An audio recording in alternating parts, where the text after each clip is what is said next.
Ce journal vous est offert par le FPI, Fonds de promotion de l'industrie, votre partenaire privilégié pour la réussite de vos projets.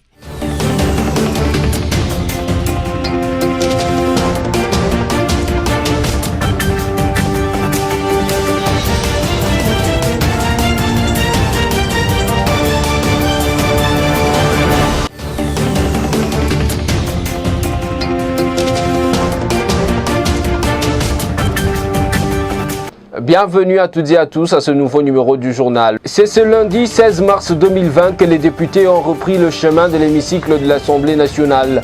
Dans son discours d'ouverture, la présidente de la Chambre basse du Parlement fait savoir que la corruption sera parmi les priorités de cette session.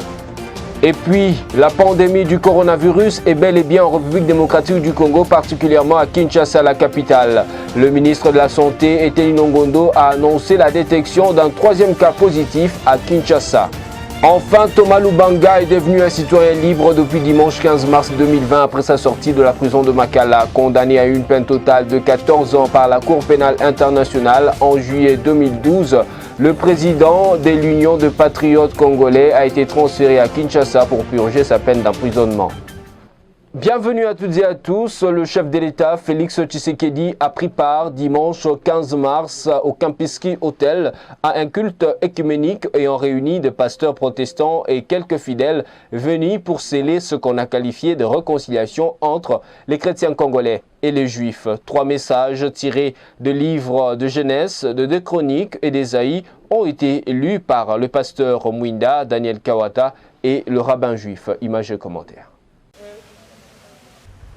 Depuis la visite officielle en Belgique du chef de l'État congolais, Félix-Antoine Tshisekedi Tshilombo, et son récent déplacement aux États-Unis d'Amérique, c'est le début d'une ère nouvelle qui s'installe désormais dans les relations entre Kinshasa et Tel Aviv, non seulement dans les domaines diplomatiques et économiques, mais aussi et surtout dans les domaines religieux. Pour preuve, les chrétiens de la République démocratique du Congo et les peuples d'Israël viennent de raffermir leurs relations par un acte de réaffirmation des liens entre les deux parties en présence de plusieurs officiels congolais et d'une forte délégation juive. Cette cérémonie grandiose se déroule au cours d'un culte œcuménique organisé sous le haut patronage du président de la République, Félix-Antoine Tshisekedi Tshilombo, ce dimanche 15 mars 2020 à Fleuve Congo Hotel à Kinshasa. Placé sous le thème « Réaffirmation des liens d'amitié et de fraternité entre les chrétiens de la RDC et le peuple d'Israël », ce culte aura connu 3 temps forts. Après la prière d'ouverture animée par les pasteurs Jacques Kangoudia et la présentation du programme par le pasteur Paulin Pelleté, l'auguste assemblée assiste d'abord à l'allocution des circonstances prononcée par les diacres Dieudonné Wabi qui brosse brièvement l'historique des relations datées de plusieurs décennies entre les Juifs et la République démocratique du Congo au plan spirituel et économique.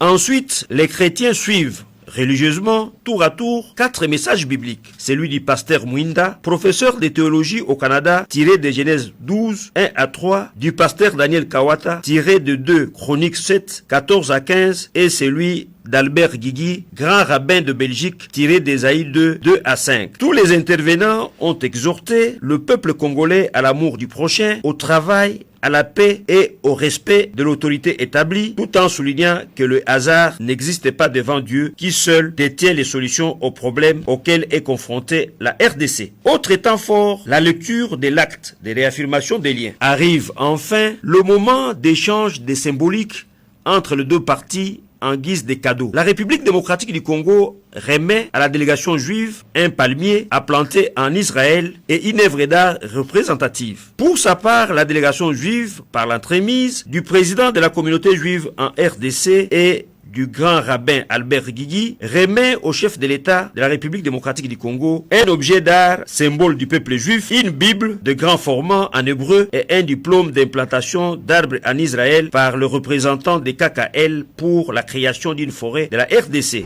Une prière de bénédiction suivie d'une photo de famille immortalisant cet événement historique vient alors boucler ces cultes œcuméniques qui aura duré 1h30.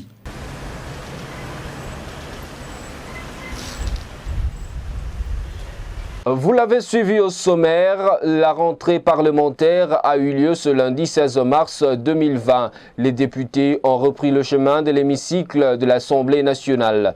Dans son discours d'ouverture, la présidente de la Chambre basse du Parlement a fait savoir que la lutte contre la corruption sera parmi les priorités de cette session, mais aussi le renforcement de la diplomatie parlementaire. Liévin Louzolo y était pour le compte de BSC TV. C'est au cours de son discours à l'ouverture de la session ordinaire du mois de mars à l'Assemblée nationale que Janine Mabunda, président de la Chambre basse du Parlement, a appelé tous ses collègues députés à un effort incarné et réel contre la corruption qui a privé les Congolais de bien-être, a-t-elle déclaré. Une des priorités de cette session. À cet effet, la loi proposée par Thomas Lokondo concernant la création d'agences nationales de lutte contre la corruption sera examinée pour renforcer la lutte contre ces fléaux. Une autre priorité de cette session, c'est l'examen des lois organiques pour la promotion et la protection des personnes vivant avec handicap et personnes autochtones.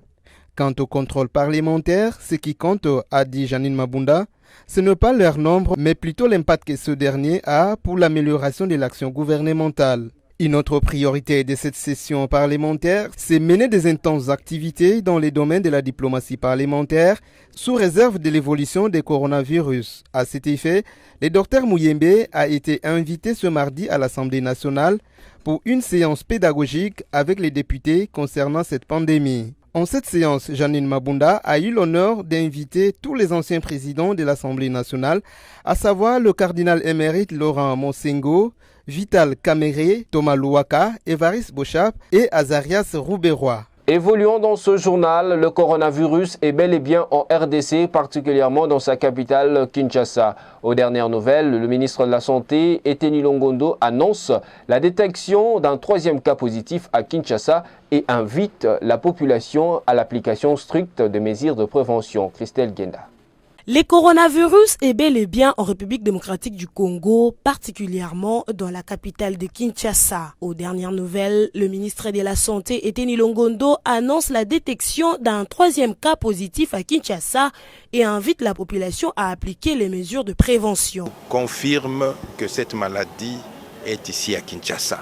Depuis hier la nuit, on a détecté un 3e cas qui est aussi mis en isolement et qui est en train de suivre le soin. Il faudrait que la population congolaise puisse maintenant mettre en application les différentes mesures d'hygiène qu'on indique toujours à la télé. C'est une maladie dangereuse. Alors, il ne faut pas désinformer la population. Rappelons que c'est depuis ce lundi 9 mars 2020 que la première personne atteinte du coronavirus a appréhendé à Kinshasa. Quelques jours après, une 2e personne a été testée positive. Notez que toutes ces 3 personnes sont mises en quarantaine pour des traitements adaptés. Restons toujours dans le même chapitre, coronavirus à Kinshasa, le docteur Muyembe invite le Congolais à prendre au sérieux la menace. Réputé mondialement d'avoir endigué la 9e épidémie de la maladie à virus Ebola qui s'est vue en RDC, Jean-Jacques Muyembe appelle la population à la vigilance. Pour lui, les techniques de prévention utilisées contre Ebola sont les mêmes pour la pandémie de la maladie causée par le Covid-19. Suivez. Coronavirus à Kinshasa, le docteur Muyembe invite les Congolais à prendre au sérieux la menace. Le docteur Jean-Jacques Muyembe, virologue de renommée internationale, a appelé la population à la vigilance. Selon lui, les habitudes sanitaires recommandées doivent être respectées car elles peuvent aider à lutter contre le coronavirus. Les techniques de prévention utilisées contre Ebola sont les mêmes pour cette nouvelle épidémie, a-t-il déclaré. Toujours dans la même optique d'idées, le président du Sénat, Alexis Thambwe Mwamba, a dans son discours d'ouverture de la session de mars appelé le docteur Jean-Jacques Muyembe à une préparation rigoureuse pour faire face également à la maladie du coronavirus qui menace la santé et quiétude de l'humanité. Toujours en santé, aucun nouveau cas confirmé au 26e jour. La RDC espère ainsi déclarer la fin de l'épidémie à virus Ebola le 12 avril 2020. Pendant ce temps, les équipes et les dispositifs de la riposte sont toujours en place et les investigations continuent. Christelle Genda nous en parle. Bonne nouvelle pour la population de la République démocratique du Congo. Le pays espère toujours déclarer la fin de l'épidémie de la maladie à virus Ebola le 12 avril 2020. Tous les voyants sont au vert, quand bien même les experts appellent à la prudence. Aucun nouveau cas confirmé pour les 26e jours consécutifs. Les équipes et les dispositifs de la riposte sont toujours en place. Investigation sur au moins 375 cas suspects dans les provinces affectées. Tout à fait autre chose, Thomas Lubanga est devenu un citoyen libre depuis dimanche 15 mars après sa sortie de la prison de Makala. Condamné à une peine totale de 14 ans par la Cour pénale internationale en juillet 2012, c'est le 19 décembre 2015 que le leader de l'Union de patriotes congolais a été transféré à Kinshasa pour purger sa peine d'emprisonnement. Les détails, c'est dans cet élément signé Sami Bosongo. C'est dimanche 15 mars qu'est intervenue la libération de Thomas Lubanga, leader et membre cofondateur du mouvement politico-militaire Union des patriotes congolais, UPC en abrégé. Ses proches et militants l'ont accueilli à sa sortie de prison de Makala. Après sa sortie de prison, une messe d'action des grâces à la paroisse Notre-Dame de Fatima a été organisée le même dimanche.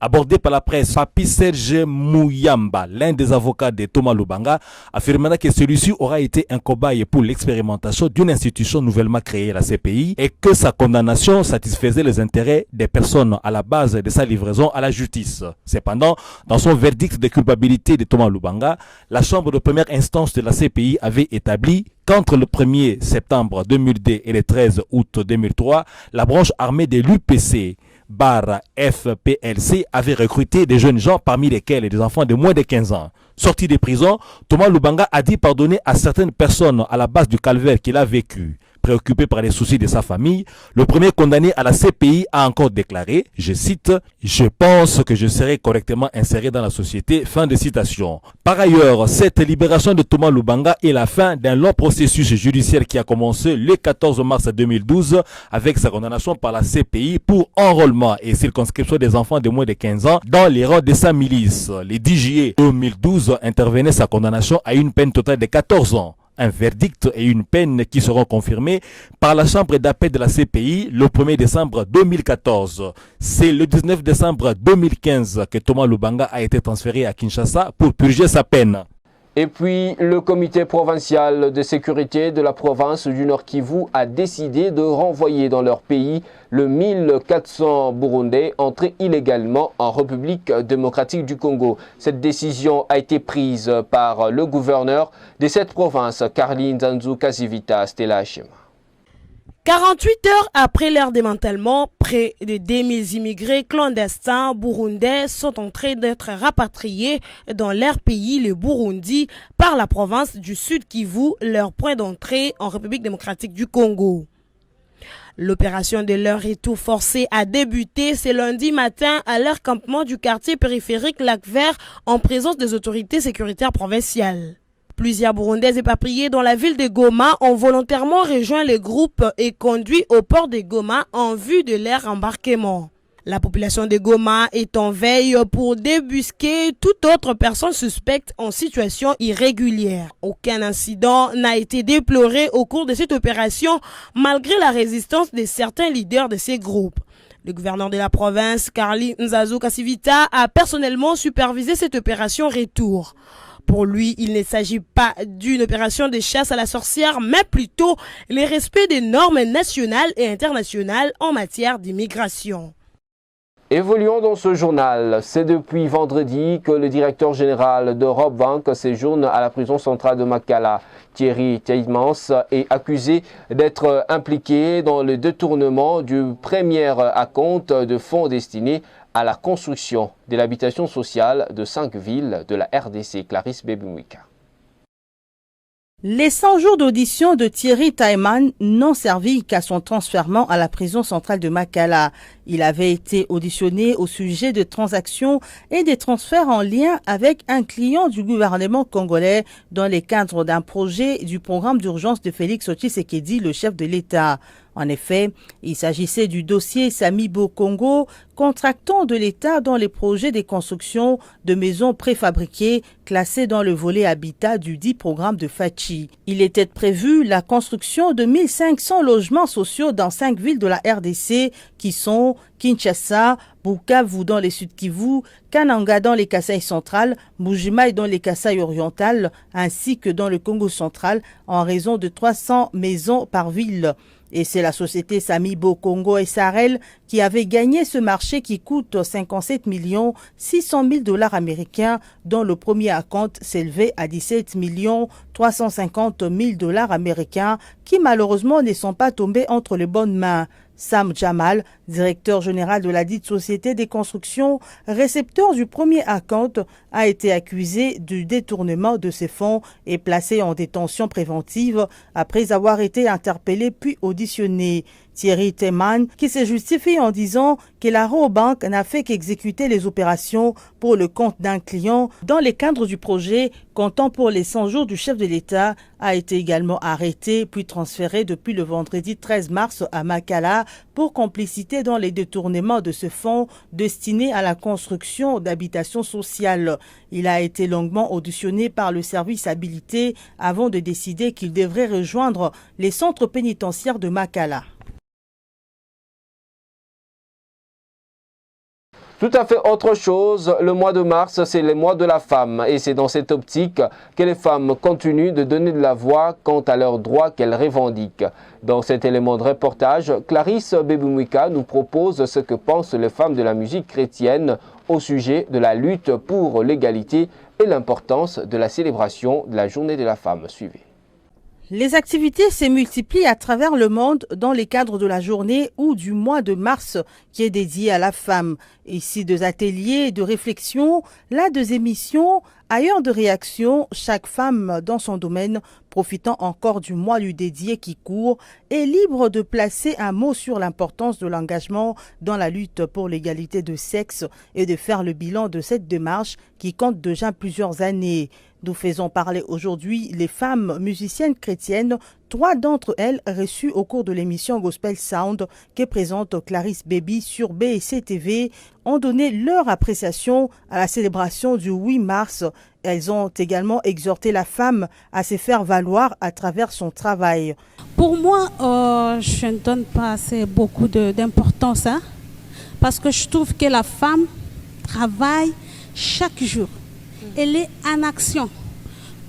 Tout le jour de la femme compte. Alors, je ne trouve pas importance de mettre seulement un point sur le 8 mars. C'est focalisé sur une seule date. Sur une seule date, en tout cas, pour moi, je trouve que elle a beaucoup de choses à faire. Tout simplement, je pensais à une chose, c'était de dire que il fallait que la journée là soit pour l'homme.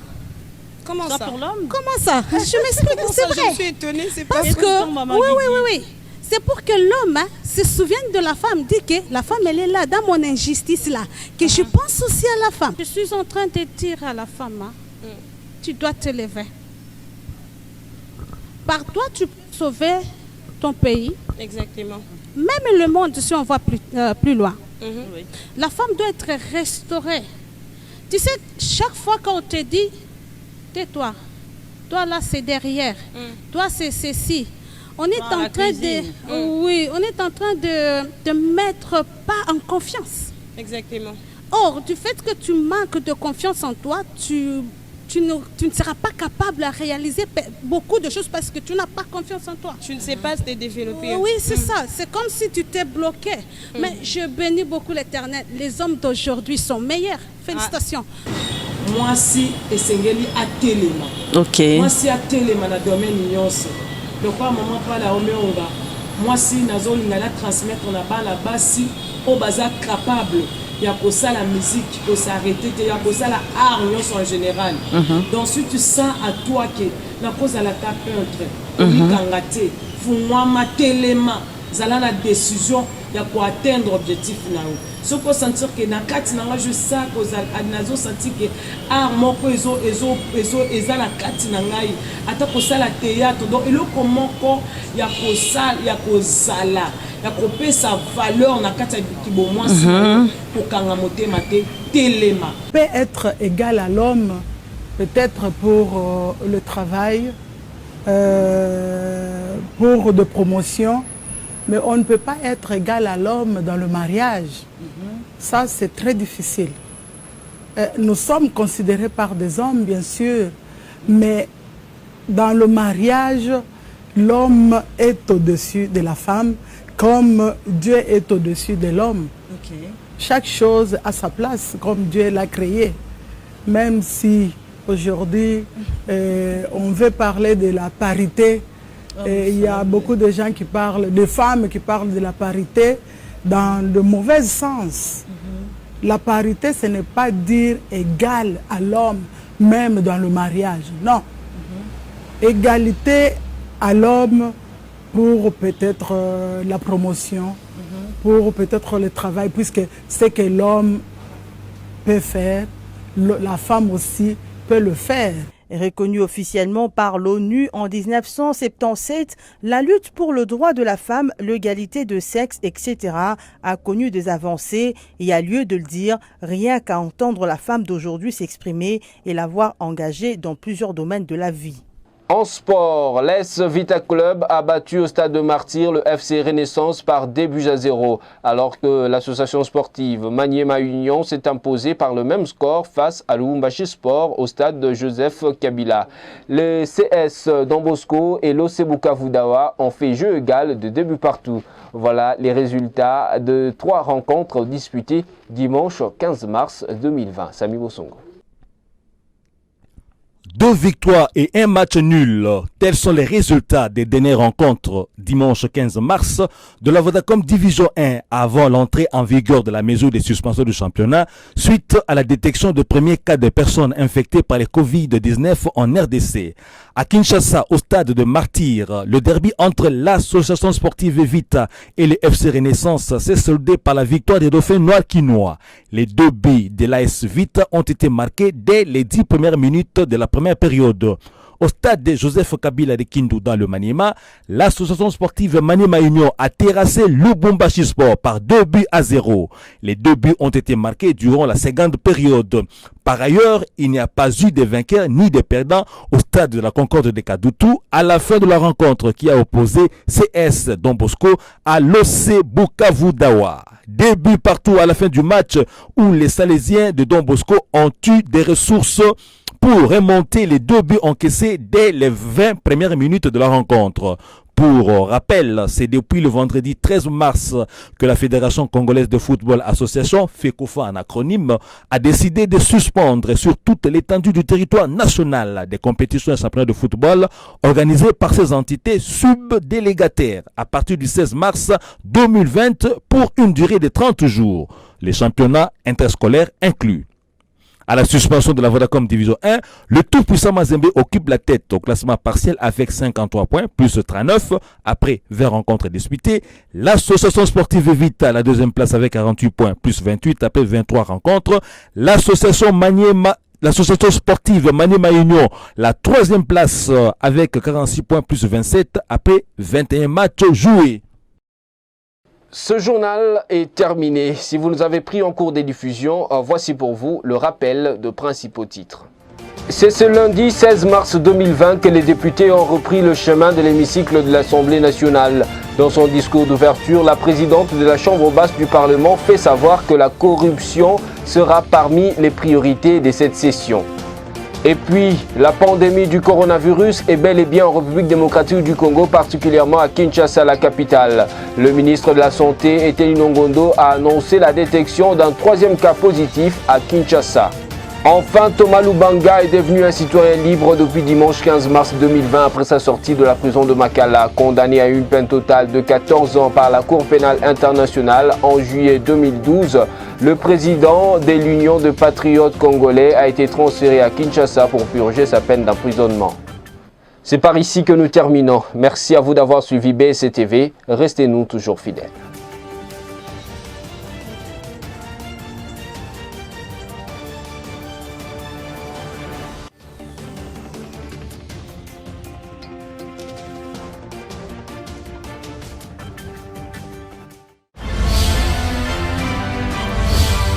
journal vous a été offert par le FPI, Fonds de promotion de l'industrie, votre partenaire privilégié pour la réussite de vos projets.